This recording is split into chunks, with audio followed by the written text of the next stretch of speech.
Bonjour et bienvenue dans cette nouvelle vidéo de la pédagogie musicale créative. Je m'appelle Alain Stoffen et aujourd'hui je vous montre comment je fais découvrir à mes élèves ce qu'est la note pointée et en plus je vous dévoilerai l'un des principes clés de ma pédagogie.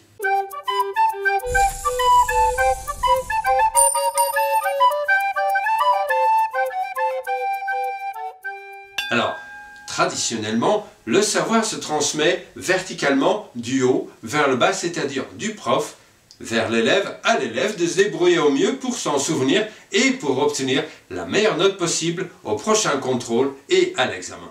Et à ce propos, Benjamin Franklin, qui était un écrivain, un inventeur, il était également homme politique, il a vécu aux États-Unis au XVIIIe siècle et le voici, je trouve qu'il a une bonne tête. Eh bien, ce monsieur avait dit la phrase suivante. « Dis-moi et j'oublie.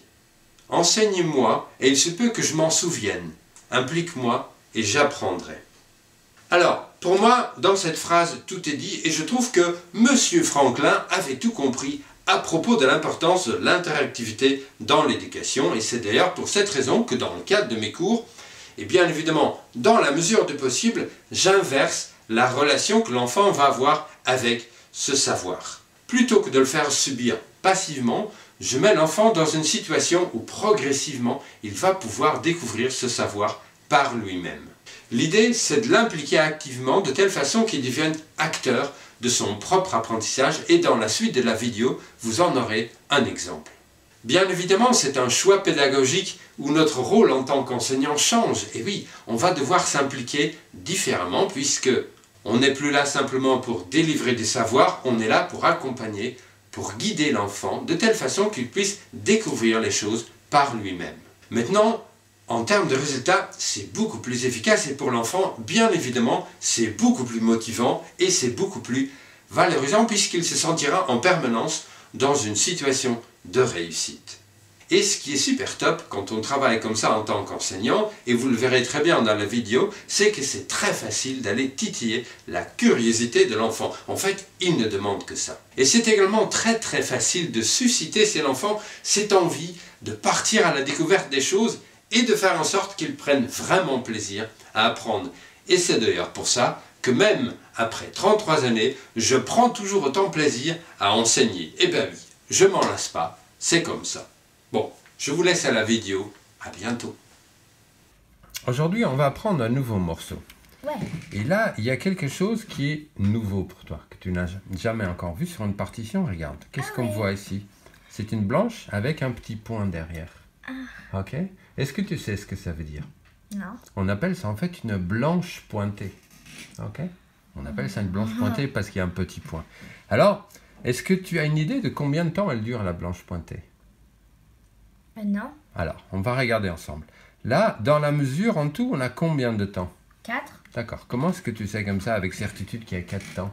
Parce qu'il y a deux blanches. Et parce que tu m'as dit, il y a... 2 blanches. Parfait, bah oui. 2 blanches, une blanche à vaut 2, donc 4. Alors, donc, dans la mesure, on a 4 temps. Et partout, c'est pareil. Ici, il y a aussi 4 temps, 4 temps. Alors là, dans cette mesure-là, on a une note dont on connaît déjà la durée. C'est celle-ci. La noire. Ouais, et la noire, elle vaut combien de temps? 1 temps. Donc, si ça vaut 1 temps, il nous reste combien de temps pour remplir la mesure? 3. D'accord, donc ça veut dire que cette note-là, qu'on appelle une blanche pointée, elle vaut 3 temps. Ok? Alors, à ton avis, quelle serait la définition, maintenant que tu sais que la blanche pointée vaut 3 temps, quelle serait à ton avis la définition d'une note pointée? Parce qu'on peut avoir des rondes pointées, des noires pointées. Donc ce serait quoi une note pointée? Ce serait une note. Ouais. Et on rajoute 1.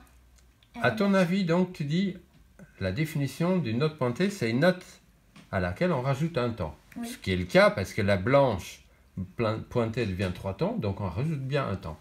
Donc, si c'est, selon toi, la bonne définition, une ronde pointée, ça vaudrait combien de temps? 5. Ouais. Et la noire pointée, ça vaudrait combien? 2. Ah, mais c'est pas bon.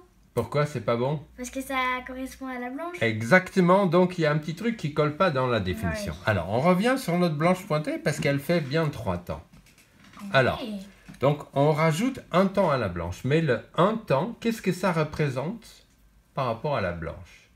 La blanche, elle vaut 2 temps. Donc 1, ça représente quoi par rapport à 2? La moitié. Exactement. Donc en fait, la vraie définition d'une note pointée, c'est une note à laquelle on rajoute la moitié de ce qu'elle vaut. Ok? Donc, ça veut dire quoi? Ça veut dire que si on a une ronde pointée, ça vaudrait combien de temps? 1,5 temps. Une ronde pointée. Ah, Une ronde, 6 ça vaut... temps. Ouais. Comment t'es arrivé à 6? J'ai fait 4. Je prends la moitié Ouais. et je la rajoute. Donc en tout, ça fait... 6. Ok. Et pour vraiment être sûr que tu as bien compris, 10 éléphants pointés, ça ferait combien d'éléphants en tout? 15. Exactement. Et si tu as mangé 20 bonbons pointés dans une journée, c'est un peu beaucoup, mais ça ferait combien exactement? 30. Exactement. Et si dans la rue tu trouves 100 $ pointés, ça fait combien de dollars? 150 $. Exactement. Donc la définition d'une note pointée, c'est quoi? C'est une note Ouais. et on rajoute sa moitié. Parfait.